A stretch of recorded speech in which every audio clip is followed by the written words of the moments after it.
अभियान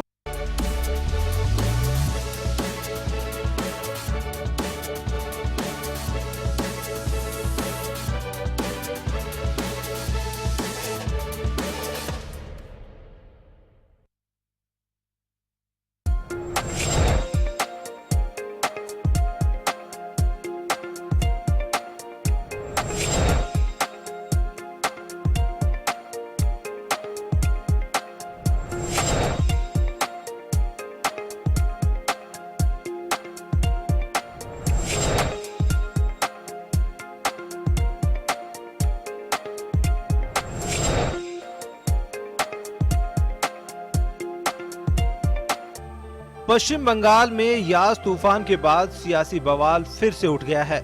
इस बार मुद्दा मुख्य सचिव के ट्रांसफर से उठा है। यूं तो केंद्र सरकार से अक्सर तनातनी को लेकर पश्चिम बंगाल की मुख्यमंत्री ममता बनर्जी अक्सर चर्चाओं में रही है, लेकिन इस बार दीदी ने पीएम मोदी के खिलाफ खुलकर दहाड़ भी लगा दी है।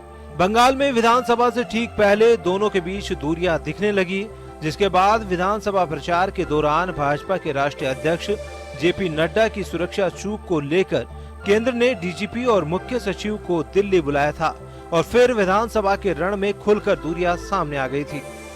और वही एक बार फिर मुख्य सचिव के तबादले ने विवादों को जन्म दिया है, जिसमें ममता दीदी ने खुलकर चुनौती देते हुए यहां तक कह दिया कि जो डरते हैं वो मरते हैं।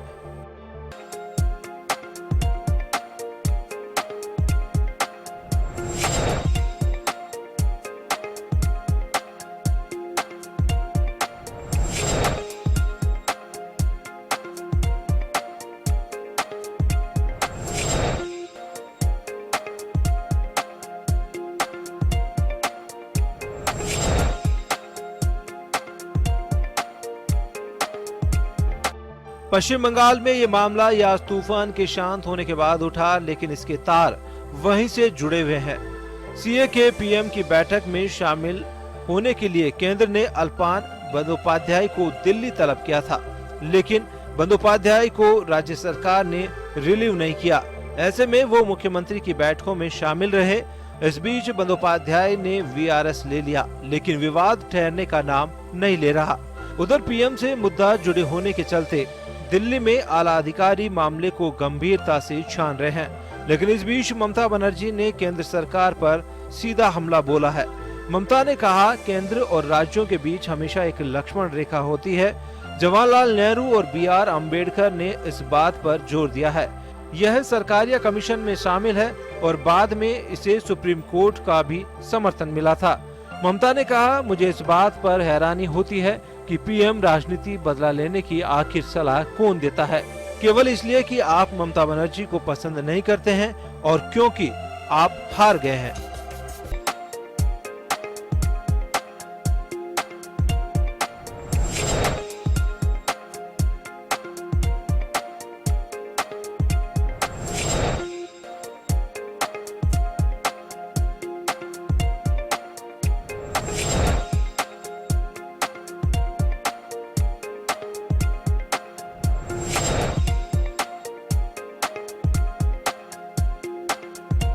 यास तूफान का असर प्रदेश में महज 2 दिन तक रहा, लेकिन उसके बाद उठे सियासी बवाल लंबा चलता दिख रहा है। लेकिन इस बीच राज्य और केंद्र के बीच खींची लक्ष्मण रेखा को लेकर भी सवाल उठने लगे हैं, और सवाल ये भी कि बंगाल में ही आखिर बार बार कौन इस लक्ष्मण रेखा को पार करने की कोशिश कर रहा है। ब्यूरो रिपोर्ट, जन टीवी न्यूज।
नमस्कार जंटी में स्वागत है आपका। मैं हूं योगेंद्र, आप देख रहे हैं खास खबर।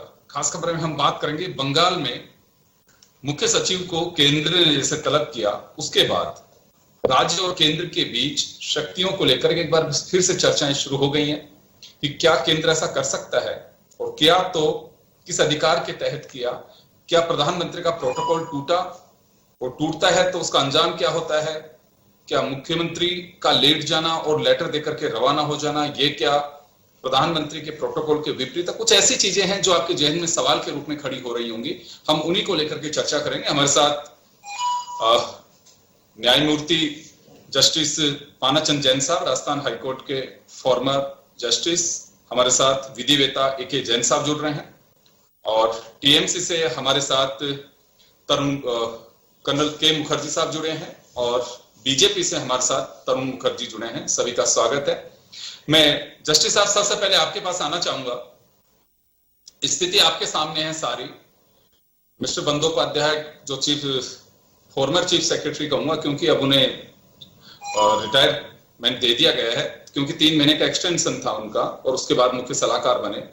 केंद्र सीधे अधिकारियों को बुला सकती है, अगर बुला सकती है तो राज्यों की उसमें क्या भूमिका होती है? देखिएगा,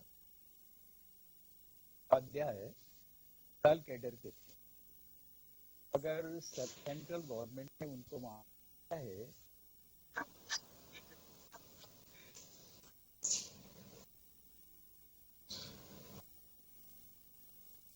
ऑडियो थोड़े सर मेरे ख्याल में आप अगर ये ईपी को हटा भी देंगे तो भी क्लियर आवाज आएगी आपकी।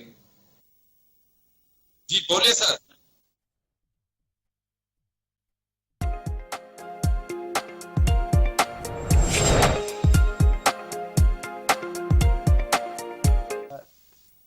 निवेदन कर रहा था कि ये जो फॉर्मर चीफ सेक्रेटरी पीसीआर आवाज कम है, या तो अब साहब का वो हटवा दीजिए, ईपी हटवा दीजिए। आई थिंक ज्यादा क्लियर आवाज आएगी उससे।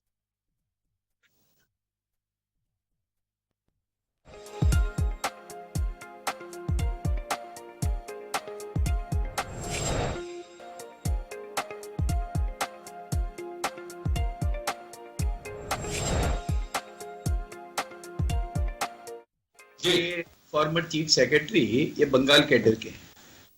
अगर सेंट्रल गवर्नमेंट ने इनको डेपुटेशन पे बुलाया था ऑन 31 मंडे को, तो ये बिना चीफ मिनिस्टर की अनुमति के मीटिंग अटेंड नहीं कर सकते थे। ये एक प्रोटोकॉल।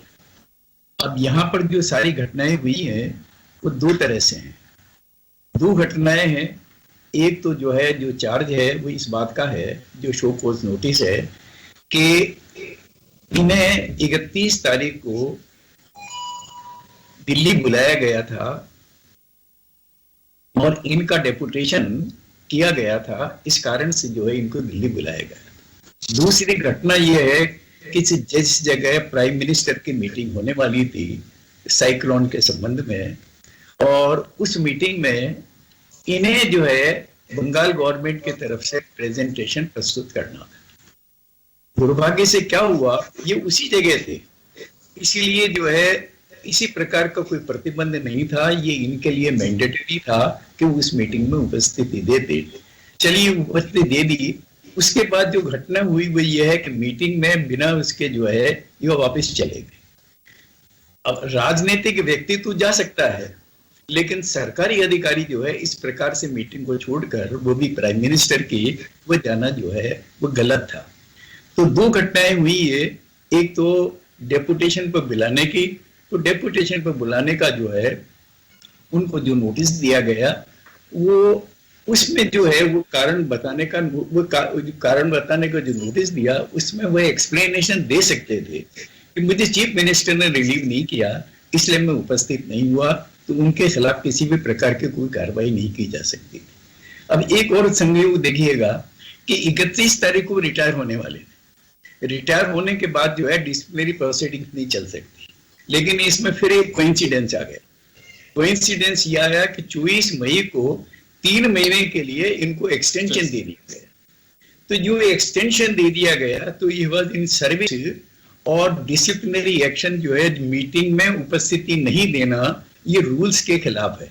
जो डिसिप्लिनरी रूल्स हैं सर्विस के, उन सर्विस के रूल्स के खिलाफ है, ऐसा कहा जाता है सेंट्रल गवर्नमेंट की तरफ से कि उस रूल का वायलेशन हुआ है, इसलिए इस संबंध में उनके खिलाफ कार्रवाई की जा सकती है। तो ये जो है गुथी हुई है। अगर केवल मात्र इतना ही होता कि 31 तारीख को उनको उपस्थिति नहीं दी तो ऑटोमेटिकली रिटायर हो जाते, रिटायरमेंट के बाद जो है फिर उनके खिलाफ कोई कार्रवाई नहीं हो सकती। But while in service disciplinary action लिया जा सकता है। सर आपके पास में जैन साहब वापस आऊंगा आपके पास में, एक ही जैन साहब से मुखातिब होऊंगा। सर सर्विस रूल्स के अकॉर्डिंग इसमें देखिए, इसमें तो कोई डाउट नहीं है कि प्रधानमंत्री किसी भी दल का हो, कोई भी हो, प्रधानमंत्री होता है, उस मुल्क का सबसे बड़ा पॉलिटिकल जो पद होता है उसका मुखिया होता है। लेकिन यहां अगर राजनीतिक एजेंडा और सर्विस रूल्स दो बातें आती हैं सामने, अगर प्रोटोकॉल तोड़ा है तो निश्चित रूप से भविष्य में ऐसी घटना ना हो, क्योंकि एक नजीर के रूप में हमारे यहाँ चीजों को पेश किया जाता है। इस घटनाक्रम को आप किस तरह से देखते हैं? आपका सर अनम्यूट करिए सर, सिस्टम म्यूट है सर।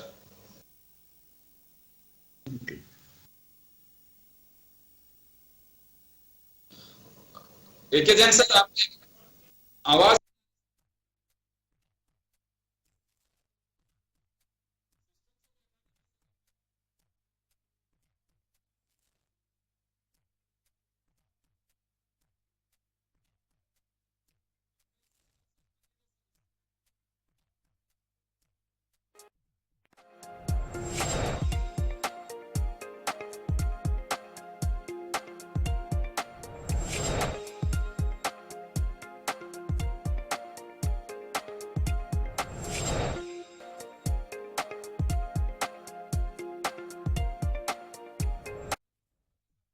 आना चाहूंगा कर्नल साहब, ये पूरा वाक्य हुआ।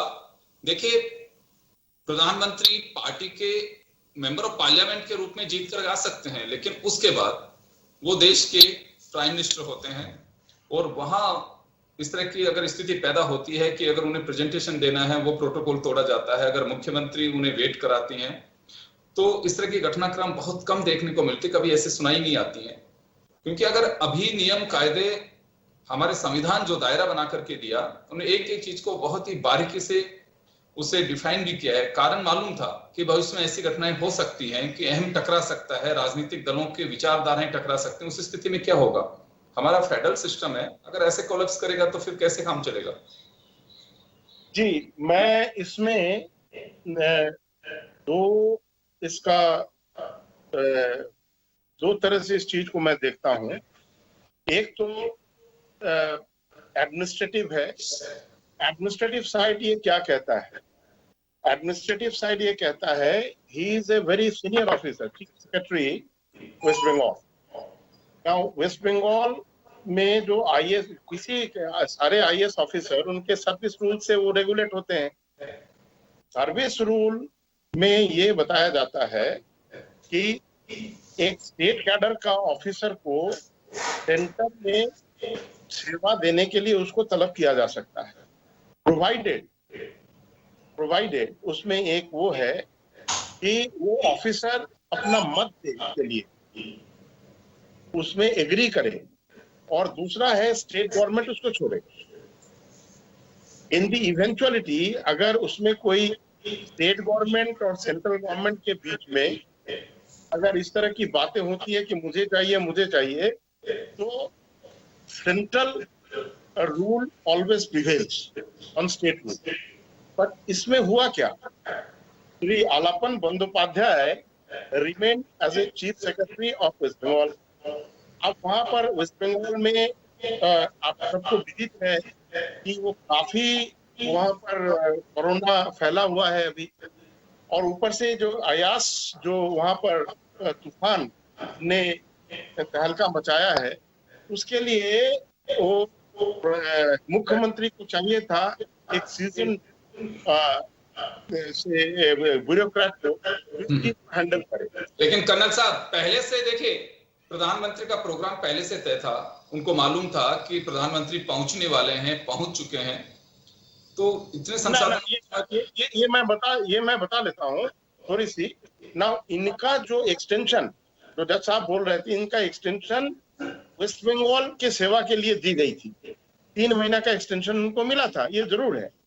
अब प्रधानमंत्री जो है वहां पर अपना वहां पर उड़ीसा होकर कलाईकुंडा में उनको उतरना था। कलाईकुंडा से, क्योंकि वो एयरबेस है और एयरफोर्स का, वहां से उनको दिल्ली आना था और वहां चीफ मिनिस्टर से उनको मिलना था। लेकिन यहाँ पर आता है पॉलिटिक्स। आप एक बात बताइए, आज तक हमने तो नहीं सुना है कि जब प्रधानमंत्री और मुख्यमंत्री के बीच में बैठक हो रही है, क्या वहां पर लीडर ऑफ द ऑपोजिशन रहता है? ये तो मैंने नहीं सुना था। And not only leader of the opposition and also the governor of Bengal भी वहां पर बैठे हुए, जो रोज अपने ही गवर्नमेंट के खिलाफ बोलते रहते हैं। तो ये कहीं नहीं रहता है क्या? जब अमेरिकन प्रेसिडेंट आएंगे यहाँ और जब प्रधानमंत्री से मिलेंगे, तो प्रधानमंत्री क्या वहां पर लीडर ऑफ द ऑपोजिशन को रखेंगे?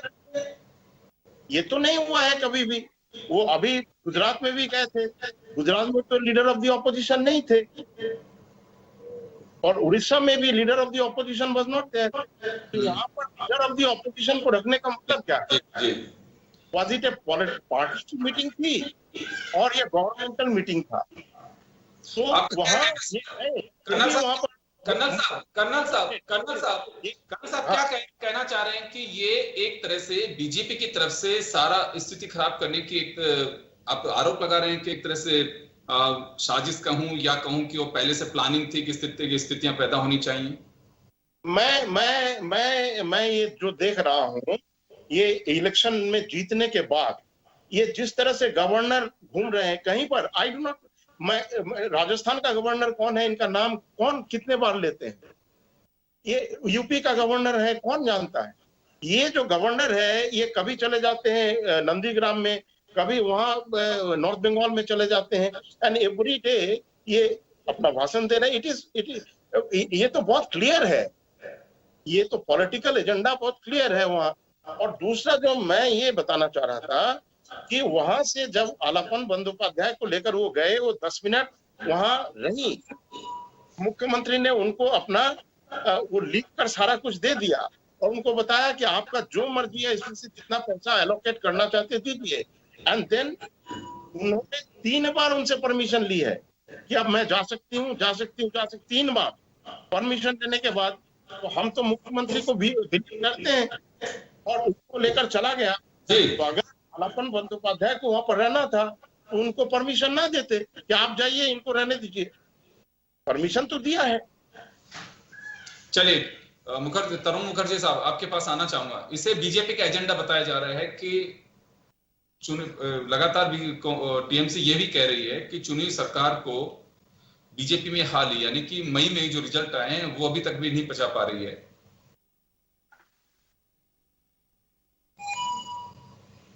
जी तरुण मुखर्जी साहब, सुन पा रहे हैं मुझे? हाँ, बताएं। जी, सवाल मेरा ये है कि टीएमसी लगातार यह आरोप लगा रही है कि प्रोटोकॉल की केवल आड़ ली जा रही है, वहां बीजेपी अभी भी अपनी हार को पचा नहीं पा रही है। नहीं, ऐसा है, यहाँ सारे लोग जो भी उपस्थित हैं, वरिष्ठ लोगों का मैं प्रणाम करता हूँ। और कर्नल साहब यहाँ बैठे हुए हैं। कर्नल साहब कुछ बिंदुओं पे जो बोले, मैं उसको एक एक करके उनके बातों का जवाब और स्पष्टीकरण दे देता हूँ।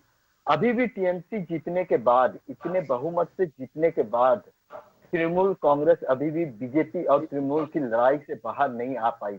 ये एक दुख की बात है, शर्मनाक बात है। ये अभी भी उनके दिमाग में यही चढ़ा हुआ है कि मैं बीजेपी से लड़ रहा हूँ। प्रधानमंत्री भारतीय संविधान के अंतर्गत जो फेडरल सिस्टम है, उसके तहत प्रधानमंत्री किसी पार्टी का कोई व्यक्ति नहीं होता है। मेरे साथ जितने भी विद्वान लोग बैठे हैं वो इस चीज को मेरे ख्याल से डिटो करेंगे। वो कोई व्यक्ति नहीं है, वो नरेंद्र मोदी नहीं है, वो बीजेपी का सांसद नहीं है, वो भारत का प्रधानमंत्री है। इस चीज को हमारे टीएमसी के मुख्यमंत्री जी भूल जा रहे हैं। हाँ, ये उनको ये चीज समझना चाहिए था कि यहाँ के देश के प्रधानमंत्री आए और बात करने, किसी पॉलिटिकल मैटर पे बात करने नहीं आए, किसी पार्टी के तहत वो नहीं आए। वो आए इस प्रदेश पे आया हुआ इतना बड़ा एक समस्या, इतनी बड़ी एक तूफान का जो ये आया है, अकाल आया है, उस चीज से निपटने के लिए कैसे हम क्या कर सकते हैं, संघ में रह के हम कैसे अपनी लड़ाई लड़ सकते हैं, कैसे हम सहयोग कर सकते हैं, इसके लिए वो उड़ीसा गए और बंगाल आए। वो कहाँ पर आए, कब आए, किसके साथ आए, कहाँ बैठे, ये सारी चीजें नगण्य हो जाती हैं। यहाँ सिर्फ एक चीज है, अगर आप बंगाल के चीफ मिनिस्टर हैं तो बंगाल के लोगों के भलाई के लिए आपको प्रधानमंत्री के साथ बैठ के उस नीतियों को तय करना था। क्या क्या सहयोग मिलेगा केंद्र से, हम कितना सहयोग ज्यादा से ज्यादा ले सकते हैं, हम यहाँ के जनता को कितना सहयोग दे सकते हैं, कितना उनके साथ खड़े हो सकते हैं, इन बिंदुओं पे चर्चा करना था, न कि हम उसमें बीजेपी और टीएमसी की बात करें, ना वहां पर हम अपने ईगो और वो सेटिस्फेक्शन। ये क्या सास और बहू की लड़ाई है? हाँ, इसको सास बहू की लड़ाई बना रखे हैं। हाँ, हर चीज को क्या अपने घर की तरह वो सोचती हैं क्या? ये बंगाल के, उनको ये नहीं मालूम बंगाल की जनता और बंगाल के वो लोग जो बंगाल से बाहर रहते हैं, दीदी को सबको देख के चलना चाहिए था, सबके हिसाब से बात करना चाहिए। तरुण जी, टीएमसी का ये आरोप है कि वहां लीडर ऑफ अपोजिशन यानी कि सीएलपी लीडर को क्यों बैठाया गया जब मुख्यमंत्री वहां पे हैं, क्योंकि स्टेट प्रोटोकॉल तय करता है कि किस किस को प्रधानमंत्री से मिलना है, किसको नहीं मिलना है। आपदा की कोई भी बैठक अगर आपदा से संबंधित है तो उसमें उस स्टेट के सारे अधिकारी और जो भी उच्च स्तरीय पदस्थ जो भी वहां के नेता हैं वो सारे लोग बैठते हैं। ये एक लेकिन गुजरात में ऐसा नहीं हुआ। इनका कहना है कि गुजरात में नहीं बुलाया गया, लीडर ऑफ अपोजिशन को गुजरात में बुलाया नहीं गया, उनको इन्फॉर्मेशन भी नहीं दी गई प्रधानमंत्री आ रहे हैं। नहीं, उड़ीसा में भी बुलाया गया था, गुजरात में भी बुलाया गया था, और जो नहीं आ पाए उसके लिए ऐसा नहीं था कि उनके ऊपर कोई चार्जेस फ्रेम किए गए। कर्नल साहब और तरुण जी, वापस मैं आ रहा हूं आपके पास में, एक एजेंट साहब के पास जाना चाहूंगा एक बार में। सर आप सुन पा रहे हैं मुझे? हाँ बिल्कुल, बताएं सर जी। ये सर्विस रूल्स आपने बहुत सारे केसेस इस तरह के देखे भी होंगे। सर्विस रूल्स के अकॉर्डिंग हम देखें, क्योंकि यहाँ बात दोनों सरकारों के बीच में क्या स्थिति है, पॉलिटिकल मैटर ज्यादा है, संवैधानिक जो स्थितियां हैं वो मुझे कम दिखाई दे रही हैं, और इलेक्शन के दरमियान भी हमने बहुत कुछ देखा है। और मुझे लग रहा है कि ये रार जो है प्रधानमंत्री और दीदी की यहाँ थमने वाली भी नहीं लगती है। कहां तक जाएगी, बंगाल की क्या स्थिति होगी, केंद्र के साथ कैसा टकराव होगा, आई डोंट नो। लेकिन फिलहाल अल्पन बंदोपाध्याय से जुड़ा है, उन्होंने रिटायरमेंट ले भी लिया, मुख्य सलाहकार भी बना दिया। अब आगे क्या केंद्र कार्रवाई कर सकता है? देखिए, सबसे बड़ी बात तो यह है कि किसी भी अधिकारी पर अनुशासनात्मक कार्रवाई तब की जाती है जब उसने दुर्भावना पूर्वक और कोई गंभीर लापरवाही अपने कृत्य में रखी हो। रूल्स में कार्रवाई करने की शक्तियां केंद्र सरकार को भी हैं, राज्य सरकार को भी है। जस्टिस जैन साहब ने सारी की सारी बात अभी बताई है, पर कई बार कहा जाता है ना कि इतिहास अपने आप को दोहराता है। 2013 में तत्कालीन प्रधानमंत्री मनमोहन सिंह ने जब राष्ट्रीय परिषद की बैठक बुलवाई थी, तब गुजरात के तत्कालीन मुख्यमंत्री ने उस बैठक का बहिष्कार किया था। गुजरात से कोई भी अधिकारी उस मीटिंग में सम्मिलित नहीं हुआ था, बल्कि उसके स्थान पर एक प्रेस कॉन्फ्रेंस की गई थी जिसमें उस मीटिंग की पूरी आलोचना की गई थी। पर तत्कालीन प्रधानमंत्री ने किसी भी गुजरात के मुख्य सचिव के विरुद्ध या किसी अन्य सचिव के विरुद्ध कोई कार्रवाई नहीं की थी, क्योंकि वो ये जानते थे कि वहां के मुख्य सचिव या सचिव अपनी इच्छा से किसी आदेश की अवहेलना नहीं कर रहे हैं, बल्कि उनकी उत्तरदायित्व पहले अपने मुख्यमंत्री के प्रति है। ऐसी परिस्थिति में उनके द्वारा कोई मिसकंडक्ट किया गया हो ऐसा नहीं लगता है। प्रस्तुत मामले में ये स्पष्ट है कि जो चीफ सेक्रेटरी है वो अपने मुख्यमंत्री के आदेशों की पालना कर रहा था। ऐसी परिस्थिति में प्रथम दृष्टि आई मुख्य सचिव को कैसे दोषी ठहराया जा सकता है, या प्रथम दृष्टि आई उसे आरोप पत्र कैसे दिया जा सकता है बिना राज्य सरकार की अनुमति के। ये अपने आप में इस तरह के बार बार कई मुकदमे आते हैं और हर बार दुर्भावना के आधार पर केंद्रीय प्रशासनिक अधिकरण और उच्च न्यायालय, सर्वोच्च न्यायालय इस तरह के मामलों में सरकारों पर फटकार लगाते रहे हैं। यहाँ तक ये तो कार्रवाई शुरू करने की बात है। अब नियम की बात और प्रोटोकॉल की बात है। निश्चित रूप से ये राजनीतिक मामला है, मुख्यमंत्री मीटिंग में नहीं आए, प्रोटोकॉल का वायलेशन हुआ, पर प्रोटोकॉल संविधान नहीं है। प्रोटोकॉल सिर्फ एक परंपरा है कि हम किसको कितनी इज्जत दें। मुख्यमंत्री ने गलत किया है, प्रधानमंत्री ने गलत किया है, ये एक राजनीतिक विवाद का प्रश्न हो सकता है, परंतु जिस चीफ सेक्रेटरी को रिटायरमेंट अभी 6 दिन पहले एक्सटेंशन दिया है और जो 3 महीने बाद रिटायरमेंट के दिन तो या रिटायरमेंट के साल में तो नॉर्मली गवर्नमेंट अधिकारियों का अपनी जगह से तबादला ही नहीं किया जाता, उस मुख्य सचिव को अचानक डेपुटेशन पर 3 दिन के नोटिस देकर बुला लेना सद्भावना पूर्वक कृत्य तो नहीं कहा जा सकता। अलप्पन ने रिटायरमेंट ले लिया, वो रिटायर होकर चले गए और उनको चार्जशीट दी जाएगी, पर वो चार्जशीट कानूनी रूप से क्या टिक पाएगी? क्या मुख्यमंत्री के आदेश की पालना अगर चीफ सेक्रेटरी कर रहा है तो क्या उसने किसी नियम का उल्लंघन किया है? क्योंकि मुख्य सचिव केंद्र के निर्देश नहीं मानता है, मुख्य सचिव राज्य सरकार के निर्देशों को मानता है। केंद्र सरकार को सीधे निर्देश देने का कोई अधिकार मुख्य सचिव पर नहीं है, वो केंद्रीय सेवा का अधिकारी नहीं है, वो अखिल भारतीय सेवा का अधिकारी है, जिसका सिलेक्शन यूपीएससी से होता है, पर कैडर स्टेट का अलॉट होता है। एक लिमिटेड कंट्रोल केंद्र सरकार का उसके ऊपर है। और जैसा कि जस्टिस जैन साहब ने बताया था कि नॉर्मली राज्य सरकार की अनुमति से ही डेपुटेशन या ट्रांसफर किया जाता है। विशेष परिस्थितियों में केंद्र सरकार को हक है, परंतु उस समय कोई भारत को युद्ध की भूमिका में तो जा नहीं रहा था। न अलप्पन बंदोपाध्याय कोई इतने बड़े एक्सपर्ट थे कि केंद्र सरकार को इमीडिएटली उनकी एक्सपर्टाइज की जरूरत पड़ रही थी। तो जो भी कार्रवाई की गई वो प्रथम दृष्टया ही राजनीतिक लग रही है और मुझे नहीं लगता कि ये तो बंदोपाध्याय ने रिटायरमेंट लेके वो बन गए, वो एक अलग राजनीतिक इशू है। परंतु ये मामला अगर न्यायालय में जाता तो केंद्र सरकार को मुंह की खानी पड़ती, क्योंकि ये प्रथम दृष्टया ही दुर्भावना पूर्वक था। जिम्मेदारी थी, अगर चीफ मिनिस्टर का जो प्राइम मिनिस्टर की बात नहीं मानी थी तो वो चीफ मिनिस्टर ने नहीं मानी थी, परंतु सिर्फ इसलिए कि चीफ मिनिस्टर प्राइम मिनिस्टर की मीटिंग में बदतमीजी करके चली गई। मैं तो एक स्टेज आगे कह रहा हूं, हालांकि बदतमीजी जैसी स्थिति वहां नहीं आई, तो क्या आर्टिकल 356 के तहत राष्ट्रपति शासन लगाया, इतनी सी बात पर राष्ट्रपति शासन लगाया जा सकता है क्या वहां पर? ये राजनीतिक विवाद है, क्योंकि आप ममता बनर्जी का कुछ कर नहीं सकते थे, इसलिए आपने चीफ सेक्रेटरी को एक टारगेट करने की कोशिश की और ये टारगेट नहीं हो, इसीलिए संविधान में अनुच्छेद 309 डाला गया है, जिसमें राजकीय अधिकारियों को प्रोटेक्शन दिया गया है कि वो इतनी आसानी से नहीं डरे। तो स्पष्ट रूप से यह मामला में राजनीति को अगर छोड़े तो अलप्पन के विरुद्ध जो कार्रवाई की गई वो कानूनी रूप से भी गलत है और नैतिक रूप से भी गलत है। जी चलिए, क्योंकि एक ऐसा विषय है ये जिसपे मुझे लगता है कि गौर करने की बड़ी आवश्यकता है और हमारे साथ राजनीतिक दलों के साथ साथ विधिवेत्ता भी जुड़े हुए हैं। एक छोटे से ब्रेक के बड़ा, यानी कि उनसे सरकार के मुख्य सलाहकार बना दिया गया, उन्होंने रिजाइन कर दिया। ये सब कुछ घटनाक्रम हुआ यास तूफान को लेकर। यास तो थम गए, लेकिन सियासी तूफान जरूर वहां पे थमता दिखाई नहीं दे रहा है अभी, और बदस्तूर है, ना ममता बनर्जी पीछे हटने को तैयार है, ना केंद्र अपने रुख से पीछे हटने को तैयार है। ऐसी स्थिति में संवैधानिक संकट तो मैं नहीं कह सकता, लेकिन ये जरूर है कि कोई गाइडलाइन हमारा संविधान जो कहता है उसको फॉलो करना बहुत जरूरी है, क्योंकि हमारे यहाँ फेडरल सिस्टम है, यूनियन गवर्नमेंट है और राज्य और केंद्र एक दूसरे पर डिपेंड है। उनकी अपनी राइट्स हैं उनके पास में, उनके ब्यूरोक्रेट्स को किस तरह से वहां संचालन करना है, तमाम जो चीजें हैं वो है।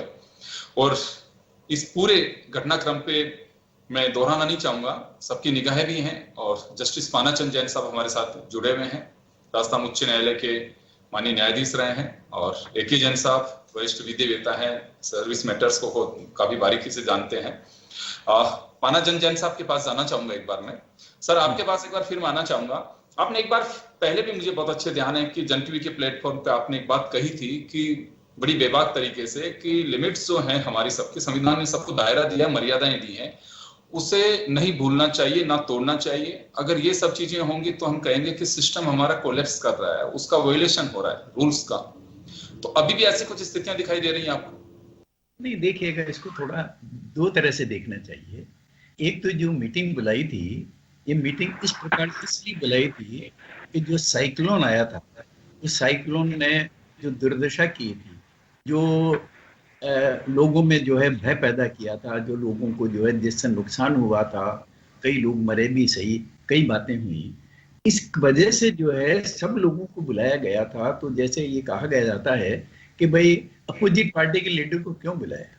देखिएगा, ये जो तूफान वगैरह की जो बातें हैं, जिसमें सहायता देने की बातें हैं, तो जनहित में है। सबसे पूछा जाएगा कि भाई कितना नुकसान हुआ है। यहाँ एक दूसरे को अपोज करने का सवाल नहीं था। पॉलिटिकल पार्टीज की मीटिंग में तो एक दूसरे का अपोजिशन होता है, यहाँ तो सबके सहयोग के लिए था। इसलिए बुलाने जाने से जो है वो कोई मीटिंग अवैध हो जाए या उसको इलीगल करते हैं या उसको दुर्भावनापूर्ण मान लें, ये गलत विचार है, ये गलत है मेरे राय में। दूसरा प्रश्न ये है कि एक जैन साहब ने कहा कि दुर्भावना का प्रश्न यहाँ पर इसलिए पैदा नहीं होता है कि जहाँ पर रूल्स हैं, जो स्टैट्यूटरी रूल्स कहलाते हैं, रूल्स का अगर वायलेशन है, जो सेकंड पार्ट है जिसमें जो है ये वहां से चले गए, ये सेकंड पार्ट है, ये रूल के वायलेशन का सवाल है कि क्या इस प्रकार से कोई जा सकता है।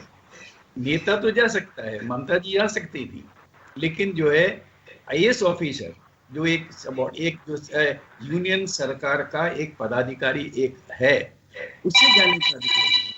जिस प्रकार से वो गया है वो एक प्रकार से अपमानित करने का सवाल है। इससे रियली जो है हमारे जो फेडरल कॉन्स्टिट्यूशन है, मर्यादा किस आदमी की, कौन आदमी प्रिसाइड कर रहा है? Prime minister of India.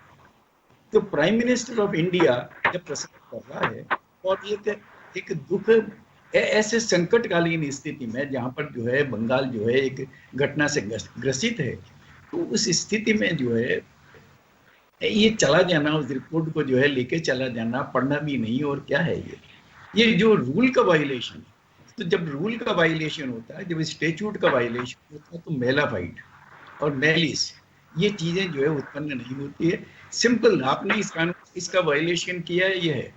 Violation में ही नहीं देखा जाता कि ये इसमें दुर्भावना है या नहीं। तो यहाँ तो जो रूल का वायलेशन है, जैसा मैंने निवेदन किया पहले वाले केस में, रूल का वायलेशन नहीं है, वहाँ प्रोटोकॉल का वायलेशन है। यहाँ रूल का वायलेशन, रूल के वायलेशन में जो है ये उनके खिलाफ जो है डिसिप्लिनरी एक्शन लिया जा सकता है।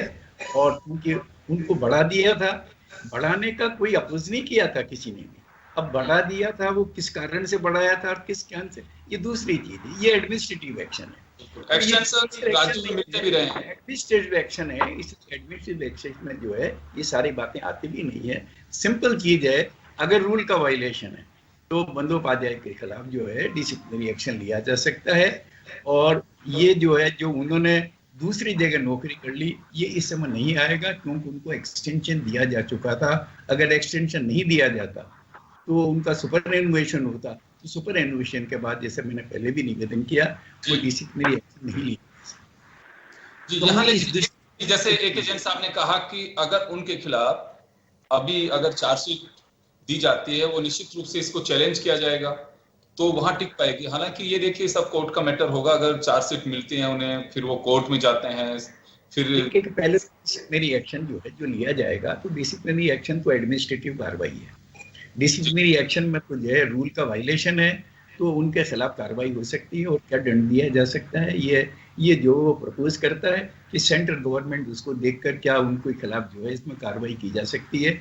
इन परिस्थितियों के वो रिटायर होने वाले थे और उनका एक्सटेंशन दिया गया, लेकिन यहाँ पर फिर इस बात कहा जाता है कि उन्होंने जो इस पीरियड में ये जानते हुए भी उनके खिलाफ जो है कोई डिसिप्लिनरी एक्शन होने जा रहा है, नौकरी कर ली। फिर ये भी एक प्रश्न आएगा, क्या नौकरी कर सकते थे?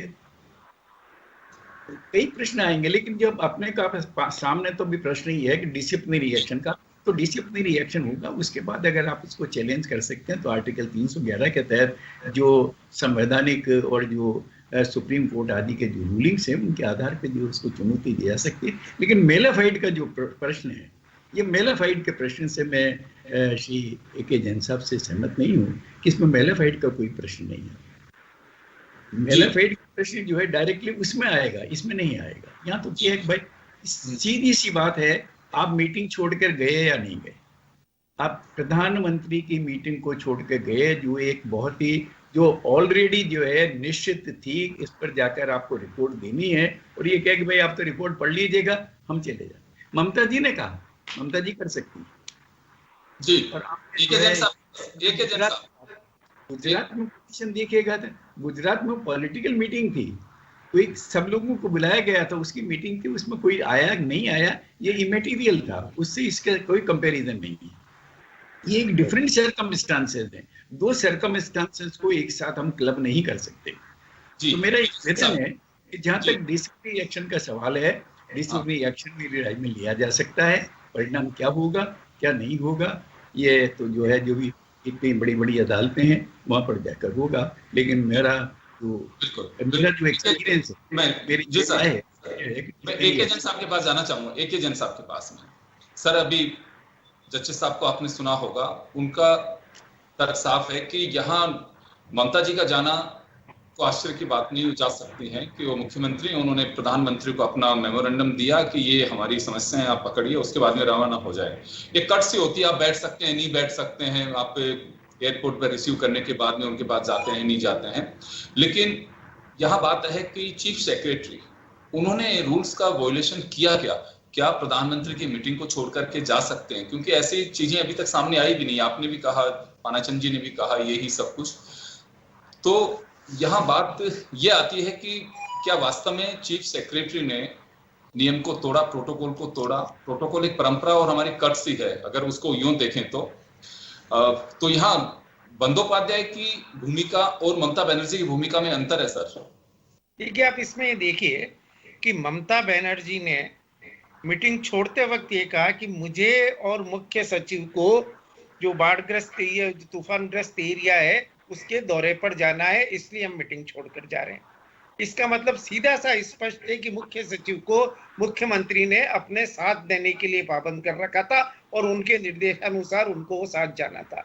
निश्चित रूप से मुख्य सचिव के ऊपर मुख्यमंत्री के निर्देश बाध्यकारी हैं। स्पष्ट ममता बनर्जी ने स्पष्ट कहा है कि मैं मीटिंग इसलिए छोड़ के जा रही हूँ कि मुझे और मुख्य सचिव को दूसरा प्लान के तहत ये जो तूफानग्रस्त एरिया है उसके सर्वे के लिए हेलीकॉप्टर से जाना है। पहली बात। दूसरी बात, जो मेलाफाइड वाली बात आई, अभी सर्वोच्च न्यायालय का लेटेस्ट जजमेंट है राजस्थान से रिलेटेड। राजस्थान के एक IPS ऑफिसर की बड़े लंबे समय से डाइवोर्स की प्रोसीडिंग चल रही थी, अपनी पत्नी से अलग रह रहा था, 12-13 साल से चल रही थी, और इस बीच एक दूसरी महिला से उन्होंने विवाह कर लिया। इस आधार पर राजस्थान सरकार ने नियमों का उल्लंघन कि एक पत्नी, विधिक पत्नी के रहते रहते उन्होंने दूसरे शादी कर ली, उनको सेवा से बर्खास्त किया गया जांच करने के पश्चात। उसके बाद हाई कोर्ट ने, ट्रिब्यूनल ने, हाई कोर्ट ने और सुप्रीम कोर्ट ने क्या कहा? उन्होंने कहा क्या हम नियम को इतना टेक्निकल बना सकते हैं क्या कि 13 साल से पत्नी अलग रह रही है, डाइवोर्स की पिटीशन चल रही है और किस डाइवोर्स फाइनल होने की स्टेज पर है, इस 20-13 साल में अगर उसने दूसरी शादी भी कर ली तो इस आधार पर उसका टर्मिनेशन या नियम का वायलेशन नहीं माना जा सकता। राजस्थान का ताजा उदाहरण है, 1 महीने पहले न्यायाधिकरण ने आदेश दिया, दिल्ली उच्च न्यायालय ने आदेश दिया और उसके बाद सुप्रीम कोर्ट ने आदेश दिया। तीनों जगह राजस्थान हाई कोर्ट को मुंह की खानी इस मामले में पड़ी है। मैं जानबूझकर अधिकारी का नाम नहीं ले रहा हूं, पर बहुचर्चित IPS अधिकारी राजस्थान के रहे हैं। तो इन परिस्थितियों में अगर मुख्यमंत्री के निर्देशा के अनुसार चीफ सेक्रेटरी उठ के जा रहा है, तो अगर वो चीफ सेक्रेटरी मुख्यमंत्री के निर्देश नहीं मानता तो क्या ये नियमों का वायलेशन नहीं होता? मुख्यमंत्री अगर चीफ सेक्रेटरी को निर्देश दे रही है कि आपको मेरे साथ वहां पर यास के तूफान के लिए निर्देश में जा रहा हूं, तो मुख्यमंत्री का निर्देश मुख्य सचिव पर बाध्यकारी है। वो कैबिनेट सेक्रेटरी है, वो मुख्यमंत्री की कैबिनेट का सेक्रेटरी है। वहां पर प्राइम मिनिस्टर की मीटिंग का वायलेशन तो एक प्रोटोकॉल हुआ, एक नियम है कि क्या आरोप लगा है कि आपने प्राइम मिनिस्टर की मीटिंग छोड़कर प्राइम मिनिस्टर के सम्मान में कमी की है। नियम बाध्यकारी आदेश मुख्यमंत्री का है या प्रधानमंत्री का, जब तक वो चीफ सेक्रेटरी है। तो इन परिस्थितियों में प्रथम दृष्टिया ही, क्योंकि अगर ये मुख्य चीफ सेक्रेटरी अकेले मीटिंग में गए और प्रधानमंत्री की मीटिंग छोड़कर आ जाते बिना मुख्यमंत्री के निर्देश के, तो निश्चित रूप से वो नियम का वायलेशन। पर यहाँ उनके ऊपर मुख्यमंत्री का आदेश बाध्यकारी था, वो मुख्य सचिव थे राजस्थान के, सॉरी पश्चिम बंगाल के, और वो नहीं छोड़ सकते थे। तो इन परिस्थितियों में उन्होंने आदेश का पालन किया है या आदेश की अवमानना की है? इन परिस्थितियों में मान लीजिए एक मामले में एक मंत्री और मुख्यमंत्री दो अलग अलग निर्देश देते हैं, तो जो मंत्री, जो मुख्यमंत्री है जिसके डायरेक्ट सबऑर्डिनेशन में वो सचिव है, उसका वो उनका आदेश मानेगा या किसी और का आदेश मानेगा? तो इन परिस्थितियों में स्पष्ट दिख रहा है कि मुख्य सचिव का दोष क्या है। अगर वो चीफ मिनिस्टर का आदेश की पालना करते हुए चले गए मीटिंग में से, उनके साथ दौरे पर जाने के उनके निर्देश थे, तो उनको कैसे दोषी कहा जा सकता? बिल्कुल। तरुण जी और कर्नल साहब आपके पास आऊंगा, लेकिन जैन साहब, जस्टिस साहब कुछ कहना चाह रहे हैं एक बार। देखिएगा, दोनों की भूमिका, चीफ मिनिस्टर की भूमिका अलग है और एक एम्प्लॉय की भूमिका अलग है। चीफ मिनिस्टर ने अनुमति ली है, क्या अच्छा होता ये भी अनुमति ले ले कि सर मैं चीफ मिनिस्टर के साथ जाना है, कृपया मुझे भी अनुमति दे दीजिएगा। ये बहुत सीधी सी बात थी, लेकिन प्रोटोकॉल के हिसाब से उन्हें बिना, वो उस समय जो है बीइंग एन एम्प्लॉय, उनके कंडक्ट को रेगुलेट करने के लिए जो नियम है वो नियम लागू होंगे, और प्राइम मिनिस्टर इस देश का उसको प्रिसाइड कर रहा है, तो उनकी अनुमति के बिना वो नहीं जा सकते थे। ममता जी ने अनुमति ले ली, उसमें इम्प्लाइड ये नहीं है कि उनको अनुमति मिल गई। ममता को क्या अधिकार है उनके तरफ से जो है ये बात कहने की साहब इनको भी अनुमति दे दीजिएगा। अगर ये भी कह दी तो भी ठीक था, लेकिन बिना अनुमति के जाना ये रूल का स्पष्ट वायलेशन है, और इसमें कोई दुर्भावना का सवाल नहीं है। कितना सा मेरा निवेदन है। जी जी जी बिल्कुल। कर्नल साहब, कर्नल मुखर्जी आपके पास आना चाहूंगा मैं एक बार। जी, आपने सुना सभी तरह की स्थितियां, ये राजनीतिक रंग कब तक चढ़ता रहेगा? चुनाव हो गए, सब कुछ खत्म हो गया, अब तो मुझे लगता है कि हमें स्थिति से निपटना चाहिए। बंगाल को दो चीजों का सामना करना पड़ रहा है फिलहाल, तूफान की तबाही और कोरोना। इससे बाहर निकलने के लिए मुझे लगता है कि फोकस अब इस पे करना चाहिए।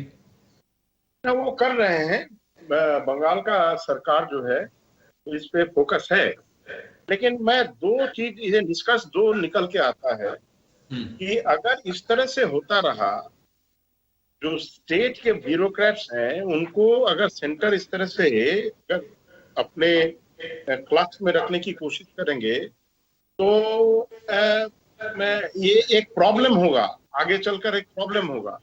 ये तो एक इंस्टेंस बन जाता है, एक इंस्टेंस बन गया तो आगे जाकर इसका सपोर्ट करने लगेंगे। और दूसरा है, मुख्यमंत्री का ये कहना है कि उन्होंने चीफ सेक्रेटरी और अपने लिए 3 बार, एक बार नहीं 3 बार उन्होंने उनसे अनुमति मांगी थी, तो उसके बाद अनुमति के बाद ही वो गए। और कौन अनुमति मांगा, अलपन बंदोपाध्याय ने मांगा या नहीं, ये तो देखना पड़ेगा, ये तो विषय है, उसमें देखना पड़ेगा। अब जो है इन पे, और ये इनके जो चार्जेस लग रहे हैं ये 4 दिन के बाद लग रहे हैं। पहले तो उनको बुला लिया गया, सबऑर्डिनेशन का अगर चार्ज जो बताया जा रहा है वो तो कब का हो गया था। इन सबऑर्डिनेशन का चार्ज उसी समय लग जाने चाहिए थे। इट्स एन आफ्टर थॉट, जब वो रिजाइन करते हैं तब तो इस पे चार्ज लगाया जा रहा है। तो मुझे थोड़ा सा इसमें प्रॉब्लम लग रहा है। अगर ऐसा होता रहा तो फ्यूचर में सेंट्रल स्टेट रिलेशनशिप में एक प्रॉब्लम। लेकिन सर ये तो दोनों की जिम्मेदारी है, केंद्र और राज्य दोनों की जिम्मेदारी है कि हमारे यूनियन फेडरल सिस्टम है और दोनों की भूमिका होनी चाहिए। संविधान ने उन्हें दोनों को अधिकार भी दिया है और किस तरह से सिस्टम को फॉलो करना है उसके लिए भी सारी गाइडलाइन है। तो फिर ये सब चीजें उसी स्थिति में होनी चाहिए। मैं आपसे सहमत हूँ सर, दोनों को मिलकर इसको बैठ कर ये करना चाहिए। और एक जो है ब्यूरोक्रेट वो बंगाल में रहे, सेंटर में 3 महीने के रहे, क्या आता जाता है। बंगाल में आलपन बंदोपाध्याय वो ज्यादा काम कर सकते थे क्योंकि वो काम कर रहे थे ये सब लेकर। सेंटर में जाकर वो 3 महीना क्या काम कर लेते, वो भी रिटायरमेंट से पहले।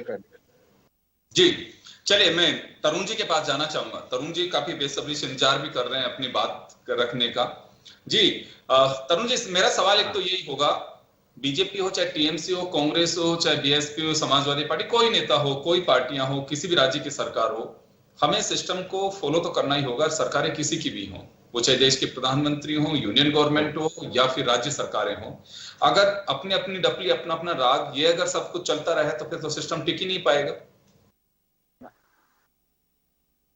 सबसे बड़ी चीज है, as per the constitution of India एक फेडरल सिस्टम को हम फॉलो करते हैं।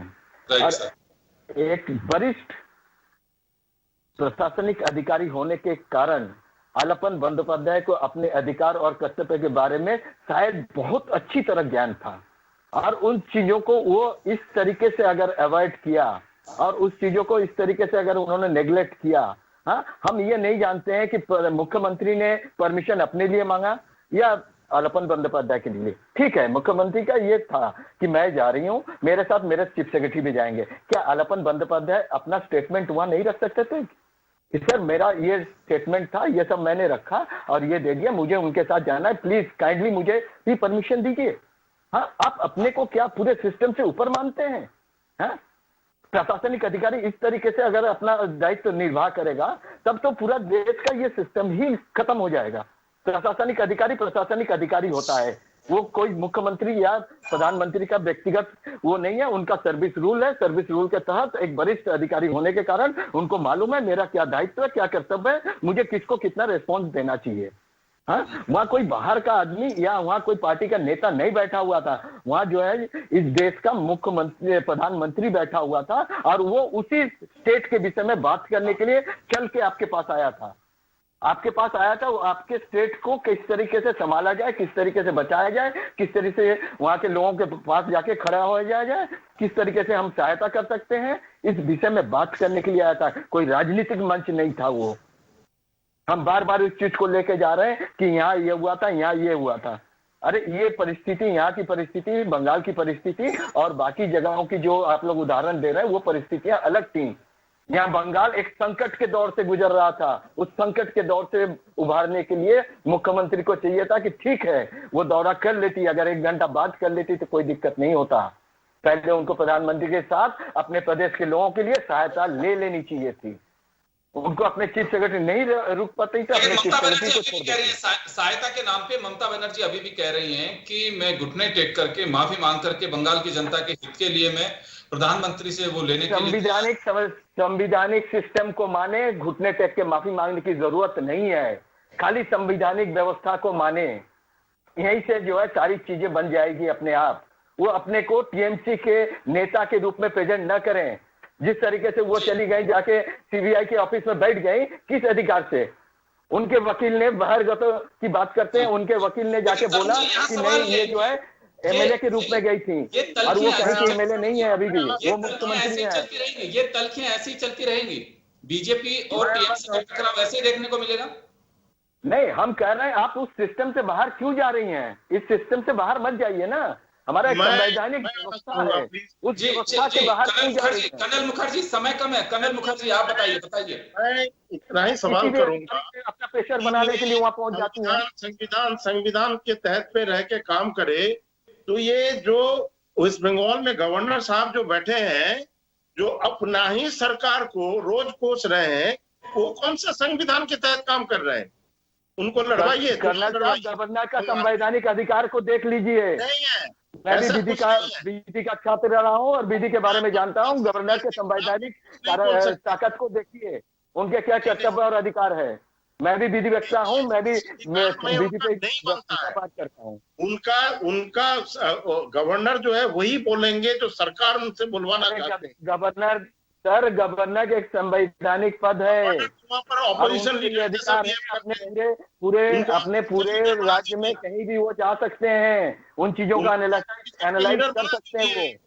ऑपोजिशन का लीडर का तो वहां पर सुन नहीं रहा है। चलिए, मैं माफी चाहूंगा, मैं समय का मैं सर रोकना चाहूंगा मैं तमाम अतिथियों को रोकना चाहूंगा, समय का अभाव है। तो चले, बंगाल में यास तूफान थमा, लेकिन राजनीति का तूफान थमने का नाम नहीं ले रहा है। और जो स्थितियां अभी आप देख पा रहे हैं, क्योंकि यहाँ चर्चा इस वजह से लाजमी है कि वास्तव में सर्विस रूल्स क्या कहते हैं, प्रोटोकॉल क्या कहता है, केंद्र और राज्यों के बीच हमारी संवैधानिक मर्यादा और रूल्स क्या कहते हैं, राजनीतिक दल क्या सोचते हैं, ये तमाम पहलुओं को लेकर के हमने चर्चा की और आपने अपनी बात रखी, उसके लिए सभी को बहुत बहुत शुक्रिया। लेकिन फिलहाल ये तूफान थमता दिखाई नहीं दे रहा है, क्योंकि राजनीतिक टकराव भी है। बेशक प्रोटोकॉल का वायोलेशन हुआ हो, लेकिन इसे एक अहम की लड़ाई भी कहें तो अतिशयोक्ति नहीं होगी, जो होनी नहीं चाहिए। बहुत बहुत शुक्रिया आप सभी का। खास खबर में इतना ही, दीजिए इजाजत, नमस्कार।